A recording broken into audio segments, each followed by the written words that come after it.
imaginas entender la nueva organización política y no solo eso, sino por qué, las causas y dar un pequeño repaso a las cosas más importantes que han cambiado la geografía total en el mundo y que son temas por allá que vimos en Historia Universal? Pues bien, vamos a ver todos esos temas y muchos más en esta última clase de geografía. Bienvenido seas a Vamos por 120. Bienvenido seas entonces a Vamos por 120, esta clase número 10 de geografía y última de geografía. Como siempre, un honor ayudarte en este camino hacia tus sueños, y lo que vamos a checar ahorita es la nueva organización política, que más que nada es como un pequeño repaso de los temas que vimos en Historia Universal y algunas cositas por ahí de nuestro país, México. Así que vamos a empezar con lo de la nueva organización política. Y bien, vamos a empezar. ¿A qué hace referencia esto de la nueva organización política? Mira, a lo siguiente, resulta que nuestro mundo está como tal dividido en territorios bajo un orden administrativo, podemos decirlo algo así. Ahora, esos territorios, pues digamos que los conocemos como países. Pero resulta que no siempre los países que están ahorita o los que conocemos siempre es que hayan estado así, no, a lo largo de los años han ocurrido muchísimos acontecimientos, la mayoría de ellos bélicos, que hacen que ese como que países, territorios, que cambie, que algunos países ya no existan, que dos países se unan y su nombre no tenga nada que ver con con el nombre que tenían estos dos, o al revés, que ocurra. Diferentes cuestiones son las que hacen que un país cambie de nombre o se extienda, y diferentes cosas. Así que lo que vamos a checar aquí van a ser algunos acontecimientos de historia. Te voy a recordar algunas cositas que han cambiado como que la geografía en ese territorio, en ese espacio físico. Vamos a empezar. Entonces, por ahí vamos a checar este puntito de por aquí que hay que tener en cuenta que sucede allá en Europa, que dice ocupar territorios de los vencidos. ¿A qué hace referencia a esto? Mira, resulta que en Europa, no sé si sea una tradición o algo así, pero se tenía la tradición de que si tú agarrabas y le ganabas un ejército, pues bueno, ahora el reino o el territorio de ese ejército que le ganaste ahora te pertenece a ti. Ahora ya, por ejemplo, no sé, era el reino de, no sé, imagínate algún reino, imagínate algún nombre, y le gana a otro. Entonces, si le gana, entonces este cacho que ya ganó ya era también de aquel reino. Así, algo así, era poco a poco como se iban expandiendo. Y más que nada que en Europa existían muchos pueblos bárbaros, o sea que pues eran bastante, digamos así, que violentos. Y bien, ahora esa es la tradición que se tenía y se mantuvo a lo largo de los años, y esto como que se vio más acentuado cuando ya existían países de alto calibre, digamos los que ya bastante grandecitos, por ejemplo Francia, Inglaterra, no sé, el Imperio Alemán, que ahorita vamos a ver, Italia, que pues como que ya estaban grandecitos, ya tenían mucha gente por ahí en su ejército. Luego los avances tecnológicos ya jugaban a veces a favor de la guerra, como que sí estaba cañoncito ya meterte en problemas en esos tiempos, ya era como de a gran escala.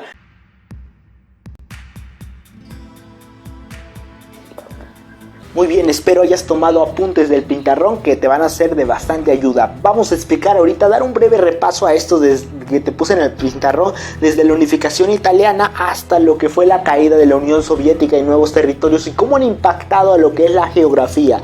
Y bien, siéntete como que en confianza, hazte cuenta que te estoy contando una historia justamente, y puedes sentarte ahí y tomarte un tecito, estar tomando apuntes o simplemente estar escuchando por ahí. Está bastante sencillo cómo vamos a hacer esta dinámica de historia. Bien, vamos a empezar con lo que es la unificación italiana y alemana. ¿Y en qué consisten? En lo siguiente, pues bien, la unificación italiana como tal, recordemos esa botita en Europa que está por allá, ese país como tal no existía antes de Italia. Eran como unos reinos pequeñitos, chiquititos, Cerdeña, Piamonte y demás reinos. De las dos Sicilias creo también había otro. El chiste es que eran muy pequeñitos. ¿Te imaginas en ese ambiente hostil en el cual los europeos nada más querían tantito para expandirse, hacerse más grandes, agarrar más territorio, tener más control de la zona? Pues como que estaba bastante difícil que los países, los reinos italianos como tal, pues digamos pudieran progresar. Eran más fuertes unidos que estuvieran dispersos, y además tenían por ahí un sentimiento de nacionalismo. ¿Eso qué originó? Pues bueno, que dijeron, oye, y si mejor como que nos unimos Y sí, justamente fue lo que hicieron los italianos, agarraron y dijeron, pues vamos a unir. ¿Quién lo hizo? Giuseppe Garibaldi, por ahí tenlo bastante presente. Giuseppe Garibaldi, ¿desde dónde? Desde el reino de Cerdeña a Piamonte y ¡pum! Unificaron a lo que es Italia, esa botita europea que conocemos, ahí fue cuando se hizo. Y tuvieron como rey a Víctor Manuel. La capital como tal fue Roma, desde esos momentos la pusieron. Ahora, continuando con lo que fue la unificación alemana, esto es muy similar, muy análogo. ¿Por qué? Mira, Alemania resulta que eran también bastante estados chiquititos, pero aquí había uno grandotote y bastante influyente, Prusia. Justamente por ahí había un señor Otto von Bismarck, y pues digamos que Otto von Bismarck fue como que el que empezó a impulsar la unificación de Alemania. A lo mejor te suenan las aduanas, las Zollverein, que las empezaron a hacer como que estados chiquititos, se empezaron a unir, que militarizaron fronteras y demás cosas que se hicieron en Alemania. El chiste es que al final se creó lo que era el imperio alemán. Esos estaditos se hicieron un imperio alemán y un país que bastante poderoso para la época. Por ahí dicen que, por ejemplo, Francia e Inglaterra, que siempre se andaban peleando, en ese momento cuando vieron que el gigante alemán les empezó a hacer como que sombra, dijeron, oye, mejor es momento de que nos vayamos llevando bien, a pesar de que nos estemos peleando, porque Alemania se ve que va a estar peligroso. Justamente cuando vieron que Alemania se unificó y que era un país bastante fuerte, pues entonces decidieron como que aquellos aliarse un poquito más. Y pues bueno, entonces tenemos que esa fue como tal la unificación alemana. Se unieron bastante así el montonal de estaditos también. ¿Quién la hizo? Otto von Bismarck. Acuérdate, pusieron a Guillermo I como el Kaiser de los alemanes. Ahora, continuando lo que es el imperialismo, ¿en qué consistió el imperialismo como tal? El imperialismo europeo, pongámonos en contexto, estuvo en lo que fue la segunda revolución industrial, y a lo mejor te va a sonar. Segunda revolución industrial, cuando se peleaban por la energía. Por ejemplo, el petróleo, la electricidad, esas cosas, cuando se empezaban a pelear. Y bueno, como que aumento de querer energías, querer más recursos para ellos, es lo que hizo que los europeos, que Europa es un continente bastante pequeñito, y estos países, al ser las grandes potencias, quisieron como que expandirse en el mundo. Recordemos que por ahí tenemos la famosa conferencia de Berlín, que lo organizó Otto von Bismarck. ¿Y en qué consistió esta conferencia? En lo siguiente: agarraron, haz de cuenta, a África como si fuera un pedazo de pastel y se lo empezaron a repartir. Dijeron, este cacho es para Alemania, este para Inglaterra, este para Italia, este para Bélgica, y así se lo fueron repartiendo poco a poquito todas las potencias europeas. Eso como tal, digamos que es el imperialismo. ¿Y por qué nos importa? Porque modificó considerablemente lo que es la geografía. África como tal, digamos que estaba como que tenía tribus por ahí, estuvo medio deshabitada, no había tanta gente, o digamos ni siquiera tenían nombre los países como tal, y los europeos llegaron pum pum pum y le empezaron a poner nombres. Por ejemplo, tenemos que Gran Bretaña tuvo por ahí entre sus colonias a la India, Sudáfrica, Francia, por ejemplo, tuvo Argelia, Bélgica tuvo al Congo, entre otros países. Por ahí la guerra ruso-japonesa también te puedes acordar, en la cual Corea por ahí pasó a ser parte de Japón y demás cositas. Ahora, ese como tal era el imperialismo, que dijeran que el país europeo que tuviera como que más colonias era el que tenía más prestigio, más poder. Era, pues sí, meramente una cuestión de prestigio. Ahora, continuando con lo que fue la Revolución Rusa y Primera Guerra Mundial, que son cosas como que van de la mano. Mira, vamos a empezar. La Primera Guerra Mundial fue de 1914 a 1918. ¿Cuáles fueron sus causas? Fueron bastantes: del nacionalismo, la propaganda, el imperialismo, porque no se querían el conflicto por ahí en los Balcanes. Pero el detonante y lo que hizo que esa chispa inicial para que empezara todo el efecto dominó fue lo siguiente: matar al archiduque Francisco Fernando por ahí en una provincia. ¿Quién lo mató? Un nacionalista serbio. ¿Y cómo estuvo el asunto? Así bastante resumido. Mira, resulta que Francisco Fernando iba a ser el heredero al trono de Austria-Hungría. Así que recordemos, Austria-Hungría. Bien, vamos a recordar que hubo una especie de alianzas en la Primera Guerra Mundial. Teníamos a la Triple Alianza, donde podemos encontrar, oye bien, Alemania, Austria-Hungría, y ponemos por ahí a Italia, aunque después se hizo neutral y se cambió de bando, pero no importa. Ahí tenemos la Triple Alianza, recuérdalos. Y tenemos por otro lado la Triple Entente, que era Inglaterra, Francia y Rusia. Estos tres eran como que el otro grupito que nada más estaba viendo a los otro grupito de la Triple Alianza. No se hicieron necesariamente para pelearse, pero pues para cualquier cosa se hicieron, ¿no? Había muchísima tensión en el continente europeo. Entonces ya tenemos a la Triple Alianza y a la Triple Entente. Acuérdate quiénes son. Bueno, resulta que Serbia, por ahí un país chiquitito, como que estaba abajo de Austria-Hungría y decía, no, pues Austria-Hungría es un imperio gigante en comparación de mi país. En cualquier rato, pues me puede invadir y me puede quitar todos mis territorios. Entonces agarró y le dijo a un país gigantote, le dice, tú país, ¿quién? Rusia. Le dijo, tú Rusia, si algo me hace algún país, por ejemplo Austria-Hungría, o me quieren atacar, tú me echas la mano. Y Rusia le dice, sí, te voy a echar la mano. Entonces Rusia se hizo aliado de Serbia. Y bien, entonces regresemos. ¿Cuál fue el detonante de la Primera Guerra Mundial? La muerte del archiduque Francisco Fernando. Se murió como tal, ese archiduque lo mató un nacionalista serbio. Entonces lo que hizo Austria-Hungría obviamente dice, oye, nuestro gobernante lo acaban de matar, el heredero al trono, ¿qué es lo que vamos a hacer? Pues rápido, vamos a reclamarle a Serbia, vamos a invadirlo, vamos a hacer no sé cuántas cosas. Entonces primero como que le iban a reclamar a Serbia, le dice, oye, vamos a hacer unas investigaciones. ¿Qué acabas de hacer? Acabas de matar al heredero de nuestro trono, vamos a investigar. Y Serbia, ¿qué fue lo que hizo? Se negó en rotundo, dijo, no van a hacer ninguna investigación en mi país. ¿Qué originó esto? Fue el estallido de la Primera Guerra Mundial. ¿Por qué? Mira, como tal agarró y pasó lo siguiente. Austria-Hungría le declaró la guerra a Serbia. Serbia, acuérdate que ya había hecho alianza con Rusia y le dice, oye Rusia, hazme un paro, ya me están atacando, ahora entra tú. Rusia obviamente le dice sí, y entonces Rusia ya le declaró la guerra a Austria-Hungría. Pero esto que hizo, la Triple Alianza, que recordemos Italia, Alemania y Austria-Hungría, estaban como que unidos. ¿Qué hizo Alemania? Pues Alemania, al ver que estaban atacando a su amigo Austria-Hungría, se metió y le declara la guerra a Rusia. Y ahí es donde se empezó a armar el relajo. Llegó después Francia, Inglaterra, amigos de Rusia, y medio mundo se estaba peleando con el otro medio mundo. ¿Y cuál fue como que lo más feo? Que avanzó la tecnología bastante, de manera descomunal, como no había ocurrido en otros tiempos. La revolución industrial, que empezaron a surgir que metralletas, aviones, tanques, los U-Boot, los submarinos alemanes y demás cosas que nunca se habían visto, y que hicieron que esa guerra se empezara a extender bastante feo. Así que como tal, la Primera Guerra Mundial así surgió. El primer periodo, recordemos que fue de trincheras, que era donde se metían a zanjas nada más, y tardaban muchísimo tiempo ahí escondidos. Ahí metían a sus amigos, los muertos, ahí nacían del baño. Eran condiciones inhumanas totalmente vivir ahí.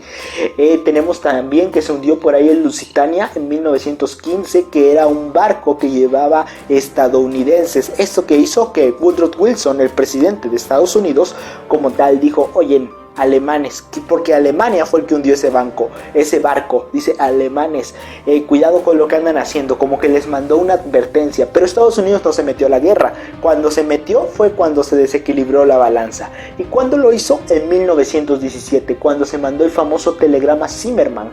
¿Qué fue el telegrama Zimmermann? Bueno, Alemania como tal le mandó un telegrama a Venustiano Carranza, aquí en nuestro país, México, y dice, oye Venustiano Carranza, si tú me das chance de poner tropas en tu país para atacar a Estados Unidos, si ganamos la guerra te prometo que te regresamos los territorios de Nuevo México, California, Texas, todos los que perdiste con el Tratado de Guadalupe Hidalgo de 1848.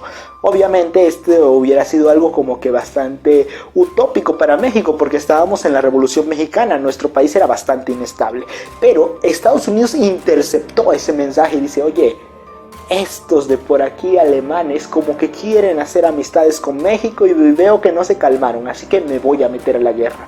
Estados Unidos se metió a la guerra, casi al mismo tiempo. Por ahí en 1917 fue cuando empezó lo que fue la Revolución Rusa. Ahorita la tocamos, solamente recuerda que 1917 todavía no acaba la Primera Guerra Mundial, inició la Revolución Rusa. Bien, continuando entonces en esa contexto de la Primera Guerra Mundial, Estados Unidos se metió a ayudar a los países de la Triple Entente, a Rusia, Gran Bretaña, Francia, por ahí les ayudó, y poco a poco fueron frenando el expansionismo alemán por ahí.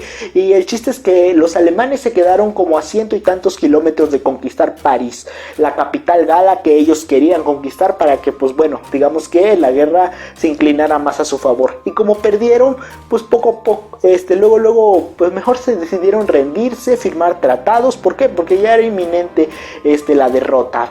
Llegaban a cada rato tropas estadounidenses y pues bueno, ya estaban rodeados totalmente los alemanes, ya habían perdido la guerra.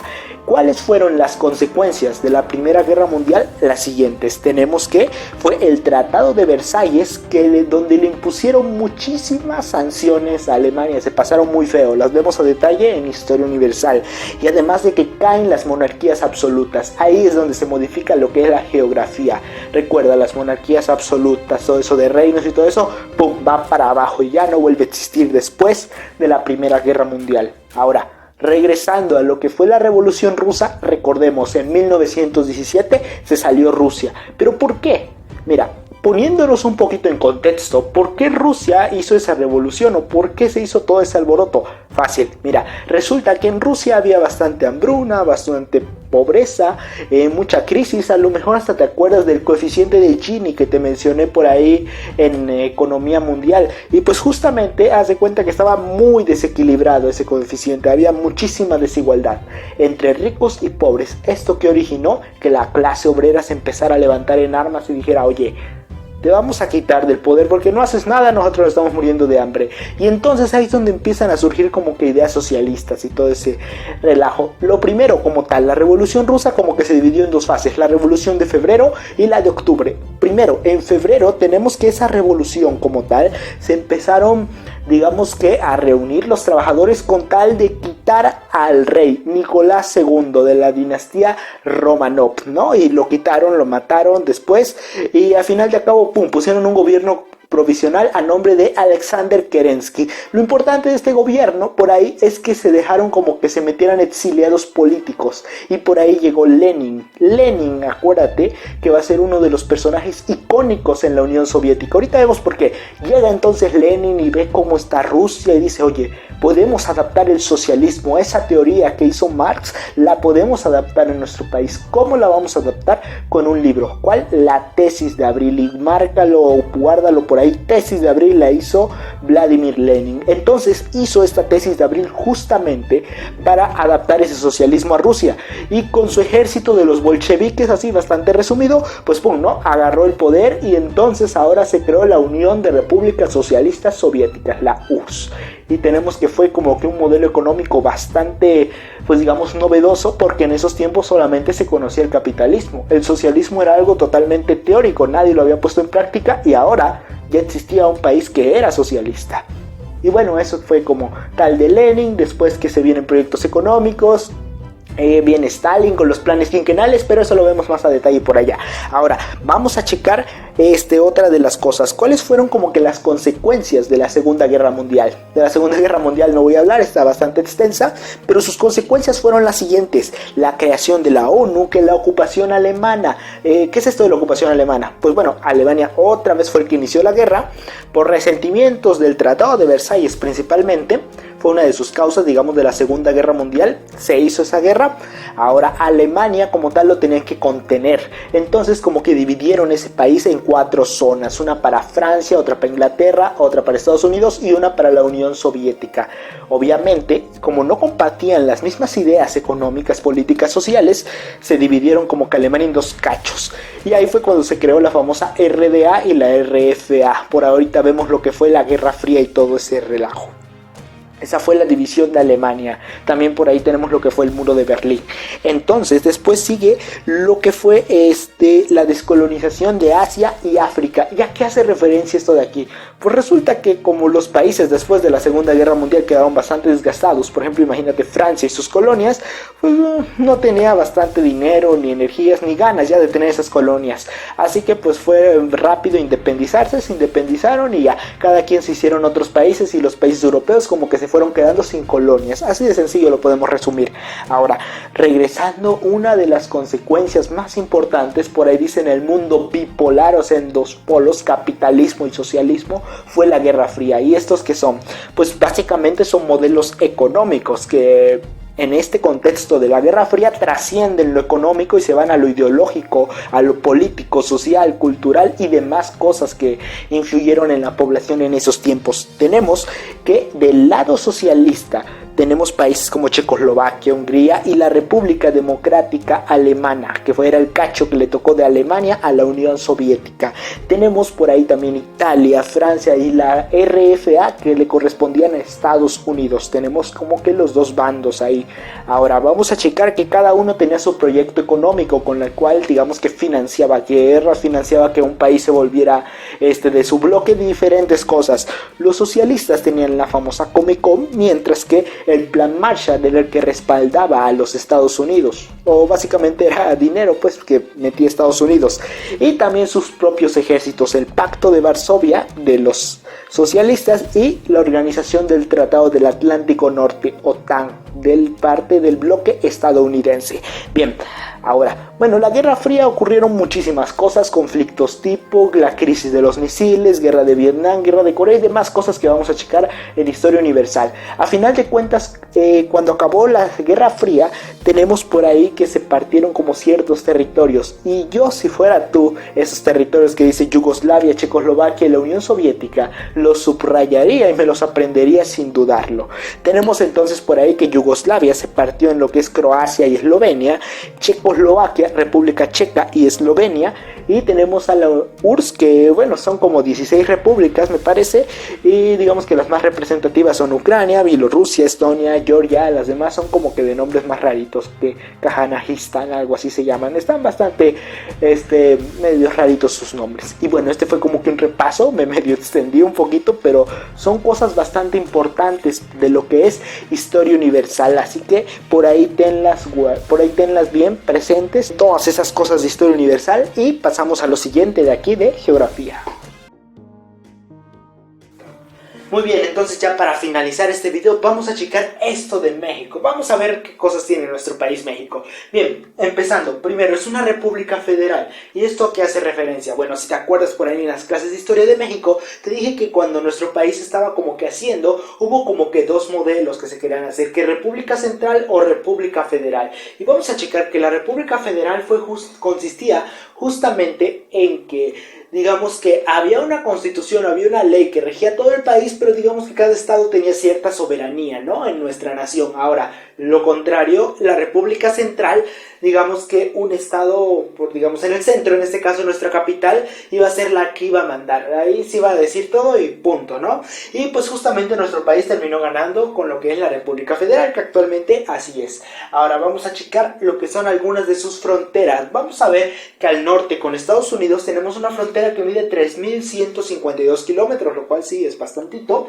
Tenemos también la frontera con Belice, que es de 193 kilómetros, con Guatemala de 956 kilómetros, y que tenemos hacia allá, hacia el oeste, lo que es el Océano Pacífico, y hacia el este, lo que es el Océano Atlántico. Y bien, ahora tenemos que nuestra economía, la economía mexicana como tal, va desde las materias primas hasta la manufactura. Bien, ahora, entre nuestras principales actividades económicas tenemos la siguiente: la agricultura, ganadería, lo que es el petróleo, ya te mencioné los estados petroleros, y lo que es la minería. Esas serían como que nuestras actividades económicas principales de nuestro país. Ahora, como tal, podemos clasificar a las actividades económicas ahorita aquí en geografía en tres diferentes actividades: las primarias, secundarias y terciarias. Vamos a ver en qué consiste. Las primarias como tal son, por ejemplo, la agricultura, la ganadería, la pesca. Son cosas que se hacen muy sencillas, pues son como que lo primero que se hace, por eso son primarias. Ahora, haz de cuenta que las secundarias es cuando los mandan a alguna industria, por ahí que hay una fábrica, como que los procesen productos y todo eso, ¿no? Eso serían como que actividades secundarias. Y las terciarias sería justamente, digamos, serían los servicios, el transporte, que la venta de algún servicio, producto, algo así, digamos, ¿no? Eso sería como la actividad económica terciaria. Así que si no las topamos o te las topas más bien por ahí, ya sabes más o menos en qué consiste cada una. Ahora, ya nada más como que a modo de resumen, para que las tengas, estas son como que las principales áreas industriales de nuestro país. Y pues son más, puedes investigar un poquito más acerca de estas áreas industriales. Por ejemplo, en el norte de nuestro país, una de las principales áreas industriales es la maquiladora, la industria maquiladora, y vamos a checar ahora esta de aquí. La área industrial textil, tenemos por ahí que resaltan estos estados de por aquí. En la siderúrgica está Michoacán, Coahuila, Nuevo León, aquí desde luego de su capital. se destaca bastante. Y tenemos aquí lo que es dos puertos bastante importantes, que serían, pues bueno, recordemos que también la economía se da en los puertos. Ahí están los puertos, llegan barcos, comercian, o el turismo, diferentes cosas. Vamos a checar que algunos de los más importantes que tenemos en el Golfo de México, o sea, como que por acá, son el de Tampico, el de Veracruz, Coatzacoalcos y Progreso, mientras que el Océano Pacífico hacia acá, de por acá, tenemos Salinas de la Cruz, Manzanillo, Acapulco, Lázaro Cárdenas, Ensenada y Mazatlán. Y tenemos que ese sería como que así nada más información para que ahí la tengas.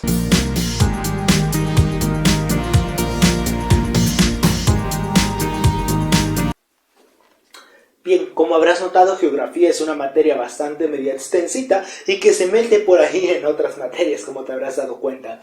Y bueno, hasta aquí le vamos a dejar a esta clase de geografía y esta lista de reproducción de geografía, donde ya terminamos oficialmente lo que es la materia. Y aquí traté de desarrollar la mayor cantidad de temas para que los entendieras de la mejor manera, y como te digo, tienes ahora ya como que una base, entiendes por ahí los temas. Obviamente te toca a ti desarrollarlos, estudiar más cositas para que estés todavía mejor preparados. Si te gustaron esta serie de videos, recuerda like, suscríbete a este canal y compártelo con alguien para que este proyecto siga creciendo, porque la única persona que me dice sí, sigue haciendo videos de más materias, así está bien, eres tú. Así que de ti depende. Nos vemos en otra materia.